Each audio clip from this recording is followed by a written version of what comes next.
Hola, muy buenos días, buenas tardes o buenas noches a todas y todos. Bueno, en este video les voy a hablar de todo lo que son los pretratamientos para los efluentes.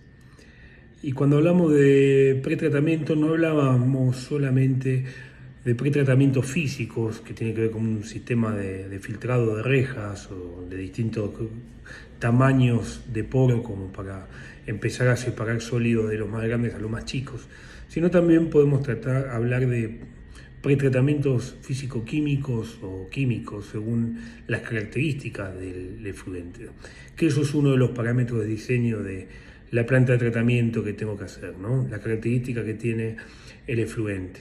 Posteriormente tengo que tener en cuenta qué tipo de caudal tengo, o sea, qué caudal voy a trabajar sobre, o con qué caudal voy a tener que tratar el efluente.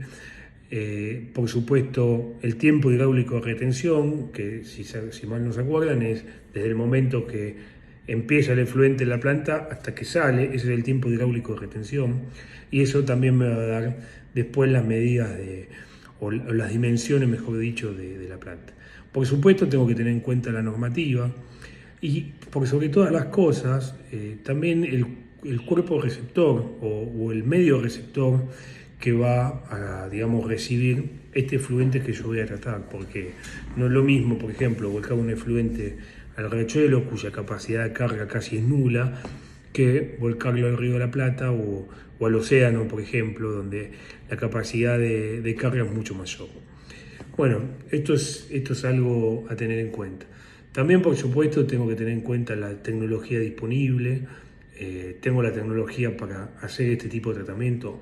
Si después esa tecnología requiere insumos, tengo los insumos para poder mantener ese sistema. Tengo una alternativa a este insumo. Bueno, todas esas cosas las tengo que tener en cuenta. Tengo que tener en cuenta si tengo las personas capacitadas para poder operar esa planta. Y bueno, etcétera. O sea, son todos parámetros que tengo que considerar a la hora de justamente empezar a diseñar una planta de tratamiento. Ahora bien, ¿cuáles son los distintos lugares de vuelco que yo tengo? Bueno, cursos y cuerpos de agua. Hablamos también del mar o el océano. Pueden ser a través sobre el terreno, y en este caso, después lo vamos a ver, ya cuando hablamos de tratamiento, tenemos distintas lagunas, que son lagunas facultativas, bueno, etcétera. Tenemos también inyección a pozos profundos, que yo no comparto, pero es una de las formas que también en su momento se trataban o se disponía o se volcaban los efluentes, y bueno, evaporación e incineración, que son otro tipo. Un primer pretratamiento después de un sistema de rejas, por ejemplo, cuando hablamos de una planta de tipo domiciliaria, es la separación de gases y aceites y arenas, grasas, aceites, o sea, todo lo que son hidrocarburos y partículas de mayor tamaño. ¿Y por qué es fácil separar esto? Porque es una separación física. Acá sabemos que todo lo que son aceites, grasas y otras cosas tiene una densidad menor a la del agua, por lo cual van a tender a ser sobrenadantes, mientras que las partículas más gruesas, por el mismo peso, van a tender a decantar. Entonces, esto lo que me permite es, digamos, separar físicamente en dos fases, una fase que va a quedar sobrenadante y otra fase que va a quedar como sedimento, este tipo de elementos. Eso después tiene un barredor que va a mandar por un lado las arenas y por el otro lado todos los sobrenadantes. Se puede mejorar, o se puede, sí, mejorar la eficiencia de estos procesos a través de inyección de aire, que me permite, por burbujeo, separar más rápido, por ejemplo, todo lo que son los sobrenadantes en general. Entonces, esta es un primer tratamiento.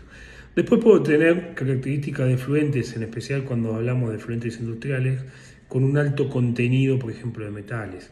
Entonces, allí puedo trabajar, por ejemplo, con lo que se denomina la precipitación físico-química. ¿Qué es la precipitación físico-química? Bueno, yo lo que voy a hacer, como bien dije en el video anterior, el pH determina muchas veces en qué fase voy a encontrar un cierto compuesto, si lo encuentro en fase sólida, en líquida o en gaseosa. Bueno, lo que sucede generalmente con los metales pesados que tienen una curva de precipitación, yo con un agregado de cal o soda cáustica o mismo sulfuro, lo que voy a generar es que esos compuestos formen sales y se pasen a fase sólida decantando. Entonces lo voy a separar justamente a través de una reacción físico-química, por eso se llama precipitación físico-química. Esto es importante saberlo porque es muy utilizado, en especial en las industrias que utilizan este tipo de compuestos. Puedo hacer pretratamientos con intercambios iónicos, con coagulación, floculación, precipitación, que es eso que hablamos en agua, ¿no? Donde yo tengo coloides y lo que hago con los coloides a través de un coagulante es empezar a estabilizarlo para que después forme un floc y ese floc tenga un determinado peso para que pueda sedimentar. Bueno, esto es lo mismo en el caso de fluentes. Puedo hacer reacciones de tipo ácido-base para justamente generar una reacción de tipo físico-química y estabilizar un compuesto y poder separarlo. Bueno, tengo un montón de pretratamientos que pueden hacer, por ejemplo, puedo también absorber o adsorber, o sea, son dos tipos de reacciones distintas según el tipo de tratamientos que yo quiera hacer. Bueno, por supuesto después tengo todo lo que hace a tratamientos físicos, que son no todo el sistema de rejas, donde yo en principio voy a tener un tamaño de separación mucho mayor para empezar a separar palos, o sea, todo lo que es grueso, y a medida que voy llegando hacia el ingreso de la planta voy a tener un tamaño cada vez más chico de poro, para poder separar los elementos que después solamente me queden lo que tiene que ver con todo lo que son sólidos quizás disueltos, o si me quedan sólidos, que me queden sólidos muy chicos. Así que bueno, todo lo que hace a separación física, hablamos de rejas, hablamos de sedimentación, que es lo que hablamos ahora, flotación, que es a través de inyección de aire, stripping lo mismo, absorción, bueno, separación por membranas, como lo que vimos, por ejemplo, en lo que es la ósmosis inversa. Y todo lo que son procesos químicos, bueno, todo lo que hablamos de floculación, coagulación, neutralización, óxido reducción, intercambio iónico, etc. Después tenemos procesos biológicos, que son todo lo que hace a barros activados. ¿Qué es el barro activado? Bueno, el barro activado lo que utiliza, esto ya hablamos de un tratamiento biológico propiamente dicho, utiliza esa carga orgánica misma para seguir degradando.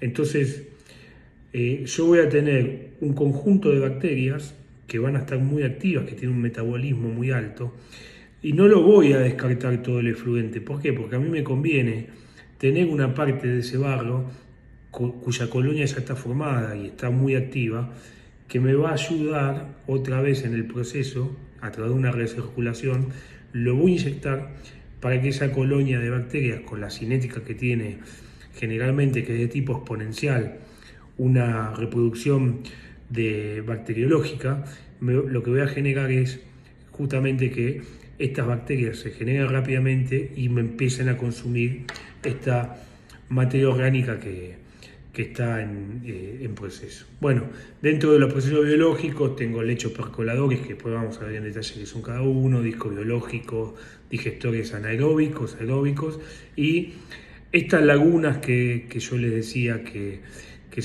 pueden ser, que funcionen a través aeróbicamente, facultativa, que es en las dos fases, o anaeróbicamente. Así que bueno, esto es una breve introducción, después vamos a ver propiamente cada uno de los tratamientos.